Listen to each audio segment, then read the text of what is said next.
कोरे निर्वाचन मंडल निर्वाचन जेते पाखे आसुछि आकाश दास नायकों रणनीति सेतिके सजई होछि। गोटेपटे कोरे निर्वाचन मंडल बीजेपी विधायक प्रार्थी आकाश दास नायकों पला भारी होई पड़िथिबा बेले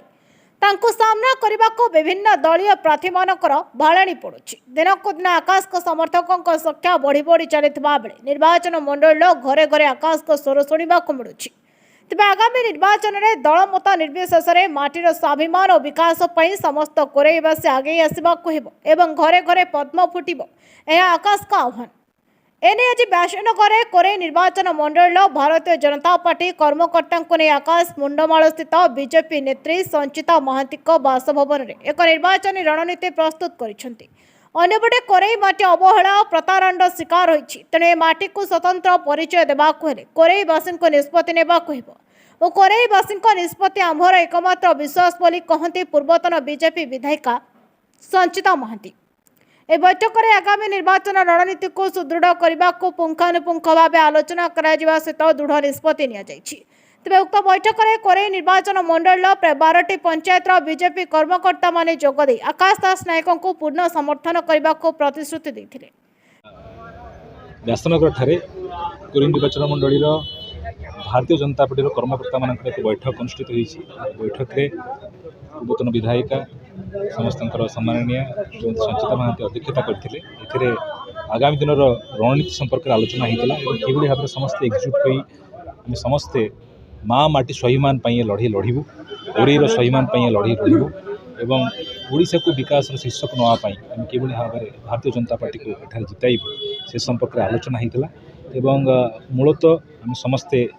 एक स्वर एक मन निर्वाचन लड़ू बोली आम निष्पत्ति नहींचु एथिरे दलमत निर्विशेष आह्वान करुचु जे वर्तमान दलमत निर्विशेष समस्ते आगे आसतु पद्मफूल भोट दे कि भाव में आम माँ माटी स्वाभिमान कोरी को जो भाव में विगत दिन में बारंबार प्रतारणा कराई अवहेलित कराई समस्त लड़े बोली मोर आशा और विश्वास और कोरीवासी भारी स्वाभिमानी निश्चित भाव में वर्तमान सारा कोरी जो भाव में भारतीय जनता पार्टी प्रति मो प्रति समर्थन बढ़ी निश्चित भाव में मोर आशा विश्वास सारा कोरीवासी आशीर्वाद आमको मिल आम आगामी इलेक्शन रे बहु भोट मार्जिन जीत आज जो मीटिंग होता कौन से कथा कहली बर्तमान रणनीति संपर्क आलोचना रही कि भाव में जो पंचायत समस्ते आसी कि भाव में आम अधिक अधिक बूथ को मजबूत करूँ अधिक अधिक लोक मान पाखे पहुँच पारूँ मोदी जी जो लोकप्रिय योजना गुड़िक अच्छी से योजना संपर्क में लोक मान अवगत करूँ ओडिशा रे भारतीय जनता पार्टी सरकार आसिले कि भाव में विकास अधिक त्वरान्वित हो पार से दिगरे सचेतन करूँ ता सहित कोरी कि भाव में प्रतारण शिकार होती कोरी कि भाव में अवहेलार शिकार होती से संपर्क में से वार्ता लोक मान नहीं जीवु से संपर्क में आज आलोचना होता एवं जहाँ मुझे उत्साह देखुची कर्मकर्ता मान मध्य निश्चित भाव में आगामी आम बहु भोट मार्जिन जीतु।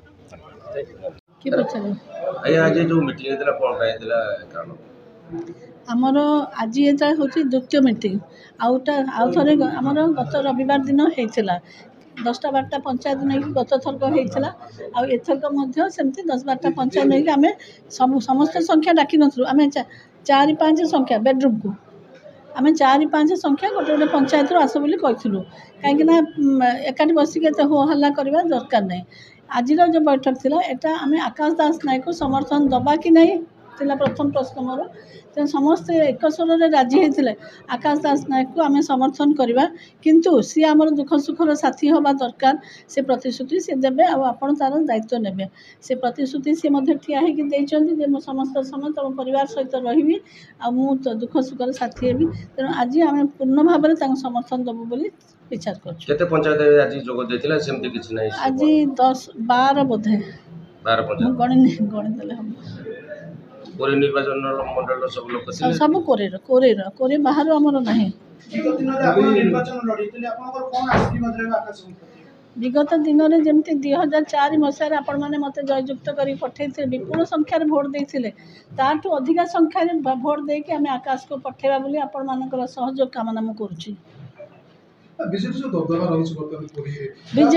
ବିଜେଡିର କିଛି ଦବଦବା ନାହିଁ ସେ କେମିତି କେତେ ଆଶାରେ ଅଛି? ନାଇଁ ବିଜେଡିର ଆକ୍ଚୁଆଲି କିଛି ଦବଦବା ନାହିଁ ସେଟା କେମିତି ଦବଦବା କରୁଛନ୍ତି ସାଧାରଣ ଲୋକ ଜାଣିଛନ୍ତି ସେ ସମୟରେ ମଧ୍ୟ ସେମିତି ଦବଦବା ଥିଲା ମୋ ସମୟରେ ଲୋକ ଯେତେବେଳେ ବିଚାର କରିବେ ଯେ ଆମେ ହଟେଇବୁ ଏଇ ଜିନିଷଟା ସେଟା ଠିକ୍ ଭାବରେ ହଟିଯିବ ଆପଣ କେତେ ଆଶା ରଖିଛନ୍ତି ଜିତିବା ପାଇଁ ଆକାଶ? 100ରୁ 100% ଆମେ ଆଶା ରଖିଛୁ ଆମର କାର୍ଯ୍ୟକର୍ତ୍ତା ସମସ୍ତେ ସେ ପ୍ରତିଶ୍ରୁତି ଦେଇଛନ୍ତି ଯେ 100ରୁ 100%। ଯୋଉ ଦାସର ଧର୍ମପତ୍ନୀ ଲଢ଼ନ୍ତୁ ଡାନି ଘଡ଼େଇଙ୍କର ଅଧର ସ୍ୱପ୍ନ ମୋର ବି ଅଛି ସେଟା ମୁଁ ବି ଚେଷ୍ଟା କରିବି ଆକାଶ ଦ୍ୱାରା ପୂରଣ କରିବା ପାଇଁ। ଆପଣ ଯେତେବେଳେ ଠିଆ ହେଇଥିଲେ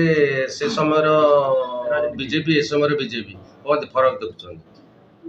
ସେଇ ସମୟରେ ମୁଁ ଯେତେବେଳେ ଟିକେ ଆସିଥିଲି ହଠାତ୍ ନୂଆ କରିକି ଆସିଥିଲି ଭାରତୀୟ ଜନତା ପାର୍ଟିର ଏତେ ସଂଗଠନ ନଥିଲା ସଂଗଠନ ଯେତିକି ତିଆରି କରିଛି ଆଜି ଆପଣମାନେ ଦେଖୁଥିବେ ଆମ ସଂଗଠନ କେମିତି ହେଇକି ଅଛି ଭାରତୀୟ ଜନତା ପାର୍ଟି ସରକାରକୁ ଆସିବ ବୋଲି ମୁଁ ଆଶା ରଖୁଛି ଓଡ଼ିଶାରେ କେନ୍ଦ୍ରରେ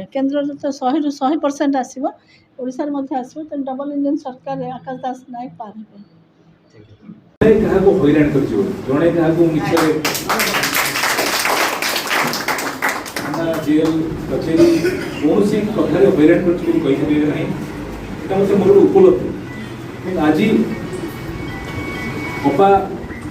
ମୋର ବିରୁଦ୍ଧରେ ଅଲଗା ଦଳରେ ଥିଲେ ମଧ୍ୟ ଅପାଙ୍କ ସହିତ ଯେତେବେଳେ ଦେଖାଯାଏ ଅପାଙ୍କ ମୋର ଜନ୍ମଦିନ ଗୋଟିଏ ଦିନରେ ଜନ୍ମ ମୋର 10 ୟା ବିରୁଦ୍ଧରେ ସଂଗ୍ରାମ ମୁଁ ବିଗତ ଦିନରେ ମୋତେ କହିଲେ ମୋର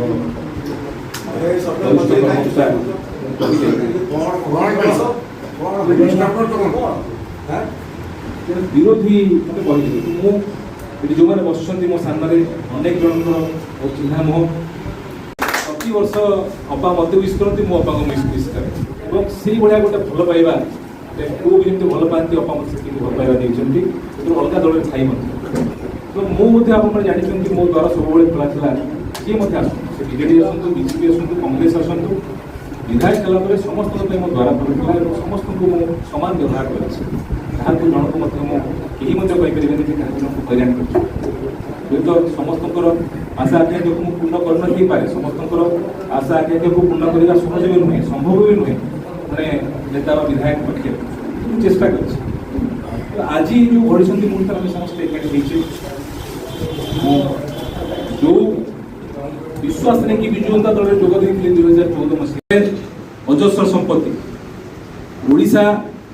ରିଚେଷ୍ଟ ଷ୍ଟେଟ୍ ଯଦି ଆମେ କହିବା ଓଡ଼ିଶା ହେଉଛି ଆମ ଭାରତର ସବୁଠାରୁ ଧନୀ ରାଜ୍ୟ କିନ୍ତୁ ଓଡ଼ିଶାବାସୀ ଆଜି ଗରିବ ତାହାର ଉତ୍ତର କିଏ ଦେବ ଏ ଟଙ୍କା ଯେଉଁ ଆସୁଛି ଯୋଜନା ଆସୁଛି ଲକ୍ଷ ଲକ୍ଷ କୋଟି କୋଟି ଟଙ୍କାର ଯୋଜନା ଆସୁଛି ଇଏ ଯୋଜନା ଟଙ୍କା ଆସୁଛି କୋଉଠି ଆମରି ଟଙ୍କା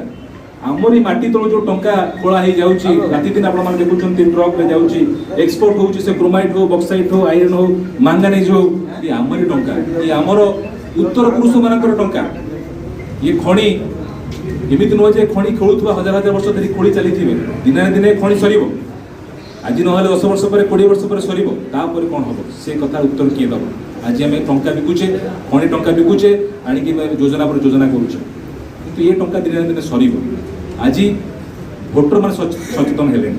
ସମସ୍ତେ ସଚେତନ ହେଲେଣି ଯେ ବର୍ତ୍ତମାନ ପରିବର୍ତ୍ତନ ଦରକାର ଇଏ ଓଡ଼ିଶାର କଥା ଆଜି ଆପଣମାନେ ହୁଏତ ଦେଖିବେ ଆଗାମୀ ଦିନରେ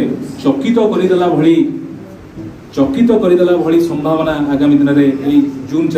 ତାରିଖ ଯେତେବେଳେ ଆସିବ ରେଜଲ୍ଟ ସାରା ଓଡ଼ିଶାରେ ଭାରତୀୟ ଜନତା ପାର୍ଟିର ଲହର ହେବ ଭାରତୀୟ ଜନତା ପାର୍ଟିର ଧ୍ୱଜା ସାରା ଓଡ଼ିଶାରେ ଉଡ଼ିବ ବୋଲି ମୋର ଆଶା ଅଛି କୋରେଇ କଥା ଆସୁଛି କୋରେଇରେ ଆପଣମାନେ